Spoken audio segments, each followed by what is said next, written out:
Salut, alors dans cette vidéo, opération suite parentale. Tu vas voir, on va tout changer dans cette chambre, à part ce bloc dressing au milieu de la pièce avec cette peinture or. Par contre, on va repeindre les murs en noir. On va créer une tête de lit qui va être rétroéclairée avec du bois de teck. On va faire tomber des luminaires qu'on va fabriquer ensemble. On va même transformer ce vase-là en luminaire. On va habiller cette cheminée qui est un petit peu nue, avec des étagères qu'on va recycler, les étagères en tête de lit.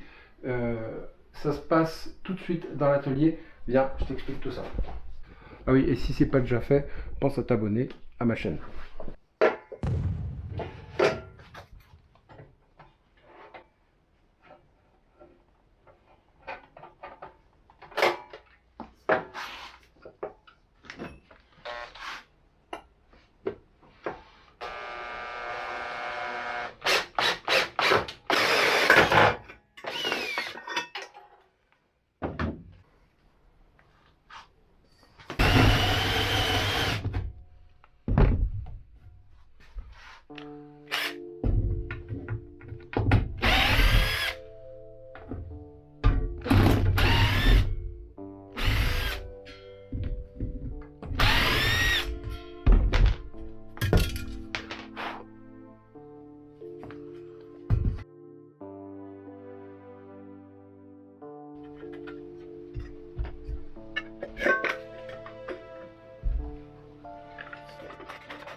Ça va, c'est fait. Similaire. Encore.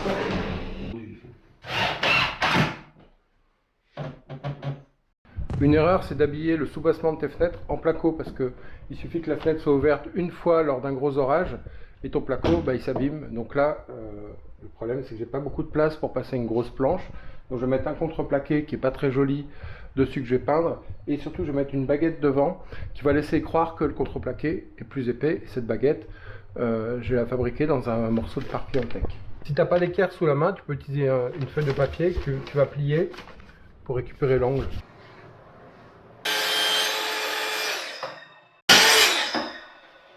Donc j'ai coupé dans cette planche de parquet une baguette, j'ai fait sauter la moitié de la rainure, et du coup je vais pouvoir encastrer mon bois, donc ça va faire une belle finition, et je vais rajouter une petite moulure en dessous pour bien finir. Alors le fil il va courir le long, j'aurais pu l'encastrer, mais le jour où je dois changer mon ruban de LED, ça sera quand même plus pratique, et puis c'est derrière le lit donc c'est pas très grave. Donc ça c'est une prise qui est commandée, qu'on allume avec l'interrupteur général. Puis ça ce sera indépendant, les petites liseuses, de façon à ce qu'on puisse éteindre du lit. Puis après tu coupes, tu vois. On a les petits emplacements avec des tout petits ciseaux là. Donc tous les 8 cm, on peut couper 8 cm, on peut couper le ruban.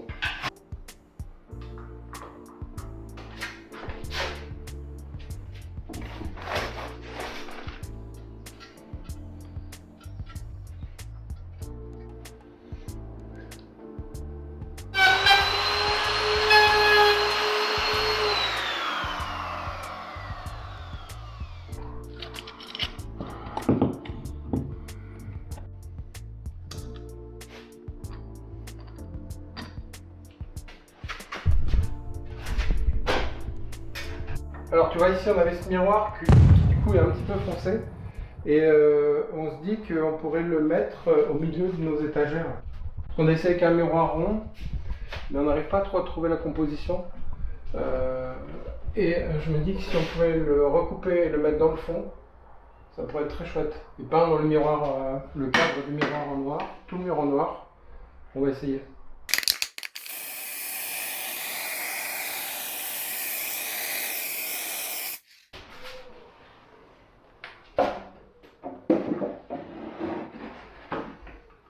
Après, j'ai deux trucs comme ça. On pourrait faire un coussin qui sort. Hein? Je filme.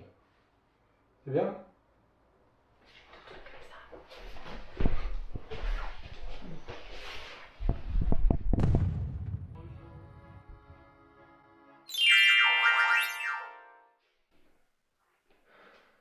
Ça marche?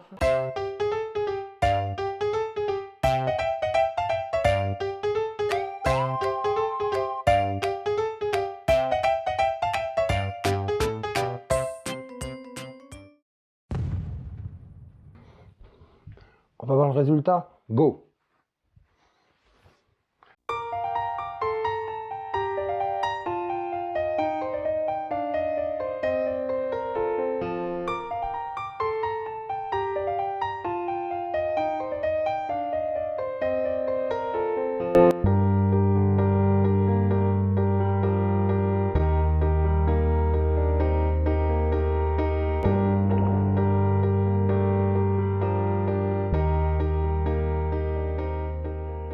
Alors voilà ce que ça donne. Donc tu vois, comment on est allé chercher notre inspiration? On n'a pas choisi un thème, une mode au hasard. On a essayé de faire quelque chose qui nous ressemble.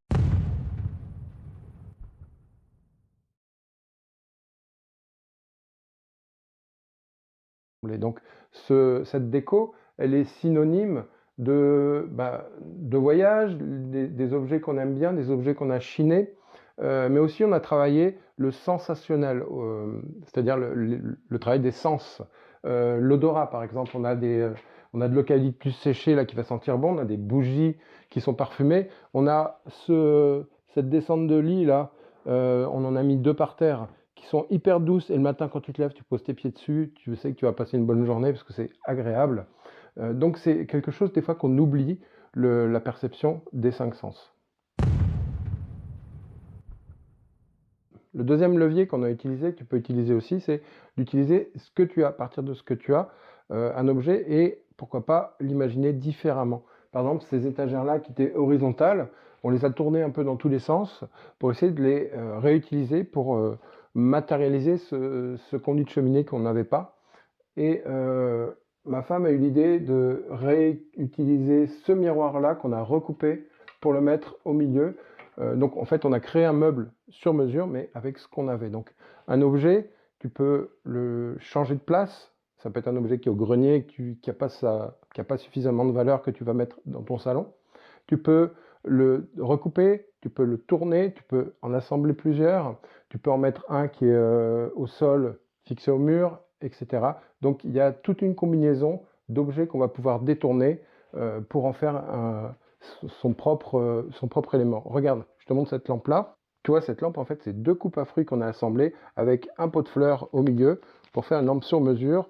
Je voulais de l'or pour apporter du standing et pour que ça reflète la lumière, et puis du noir à l'extérieur pour contraster. Et donc, on a créé notre lampe sur mesure.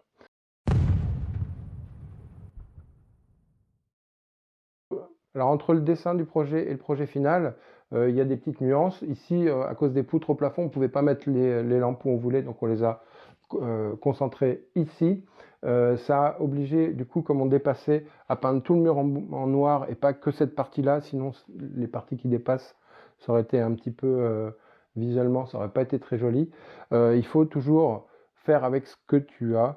Tu vois, les étagères, on les avait, ça, on les avait. Il faut que tu te creuses la tête pour essayer au maximum de garder l'identité, garder les objets que tu as, garder les spécificités de ton logement. C'est ça qui donne une âme, même si ça demande des fois de se creuser un peu la tête et d'expliquer aux artisans que finalement, cette vieille poutre, faudrait la gratter et que ce mur en pierre, tu aimerais bien avoir 2 mètres carrés de vraie pierre et pas de parement, par exemple.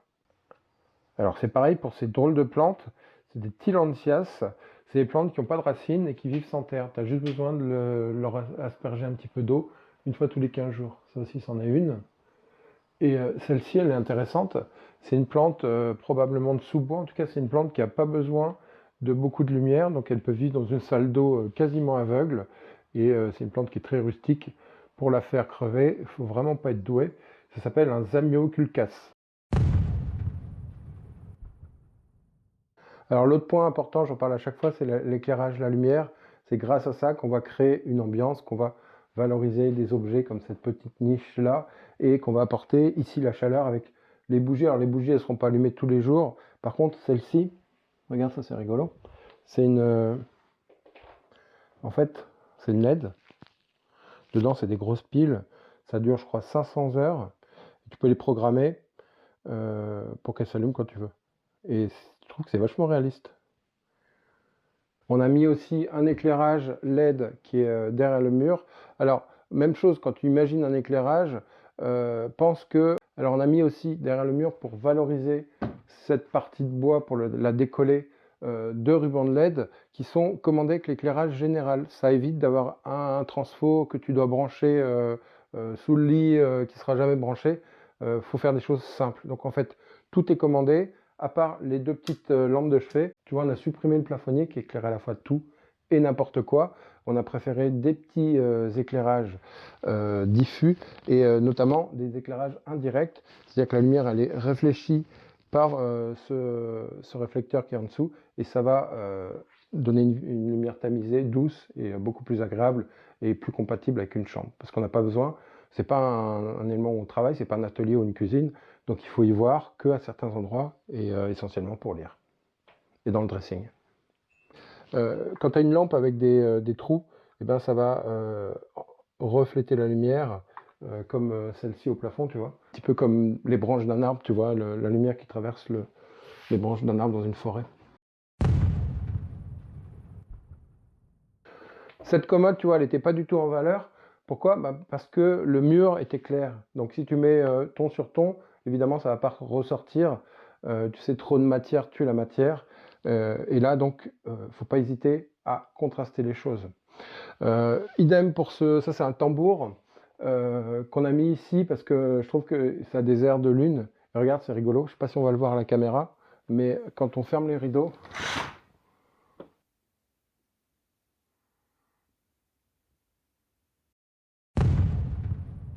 donc pour résumer cette chambre-là, la stratégie, elle tourne essentiellement autour d'une belle pièce qui est cette tête de lit en teck. C'est ce qui nous a coûté le plus cher. On en a eu pour à peu près 350 € en solde. Mais c'est du vrai bois. On a aussi l'odeur du teck qui est agréable. Et après, la déco qui va autour, c'est des pièces qui coûtent vraiment moins cher, qu'on peut chiner, Action, Centre-Accord, des petits magasins comme ça. En fait, nous, on fait avec ce qu'on a à 10 km de chez nous. On n'a pas de grands centres commerciaux, de grands magasins de déco à côté.